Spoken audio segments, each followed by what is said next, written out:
ஓம் சக்தி. ஓம் ஆதிபராசக்தி. வா மகளே வா, இன்னும் சற்று அருகில் வா. என்னிடம் நிறைய வேண்டுதல்கள் வைத்துள்ளாய். உன் வேண்டுதலை நான் நிறைவேற்றி விடுவேன் என்ற வலுவான நம்பிக்கையுடன் இருக்கிறாய். நீ என் மீது வைத்திருக்கும் நம்பிக்கையை நான் உடைய விடமாட்டேன். மத்தளம் கூட 2 பக்கம் தான் அடி வாங்குகிறது. ஆனால் உனக்கு எந்த பக்கம் திரும்பினாலும் அடிமேல் அடியாக இருக்கிறது. என்னால் பார்த்து கொண்டிருக்க முடியும்.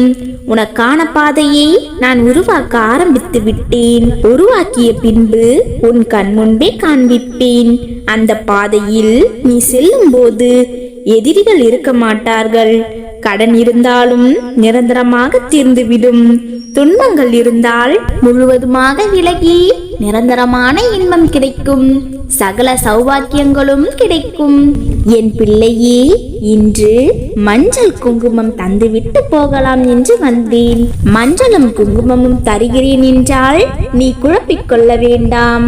உன் வீட்டில் மங்களகரமான விஷயங்கள் நடப்பதற்காக மஞ்சளும், உன் திருமணம் விரைவில் கைகூடி வருவதற்காக குங்குமமும் தருகிறேன். என் பிள்ளையே, நான் தருவதை சந்தோஷமாக பெற்றுக்கொள். உனக்கு இப்பொழுதிலிருந்தே நல்ல நேரம் ஆரம்பமாகிவிட்டது என்று நினைத்துக்கொள். என் தங்கமே, கடினமான நாட்களில் கூட எனக்கு அமுதம் படைத்தாய். நீ வேண்டும் அத்தனையும் தரப்போகிறேன். உன் மனம் தேடும் உறவை உன்னிடமே சேர்க்கப் போகிறேன். சிலர் வருங்கால உறவிற்காக காத்து கொண்டிருக்கிறார்கள். சிலர் பிரிந்து வாழ்ந்து வருகிறார்கள். இப்படி ஒவ்வொருவரும் ஒவ்வொரு துன்பத்தில் இருக்கிறார்கள். அவர்களின் துன்பங்களும் விரைவில் ஒரு முடிவிற்கு வரும். செல்லமே, உன் சந்தோஷத்திற்கு தடையாக இருக்கும் கற்களை தகர்த்தெறிந்து விட்டேன். உன் சோதனைகள் எல்லாம் முடிவுக்கு வந்து நீ எதிர்பாராத அதிசயம் நடக்கும். பிரச்சனைகள் தீர்ந்து நல்ல வழி பிறக்கும்.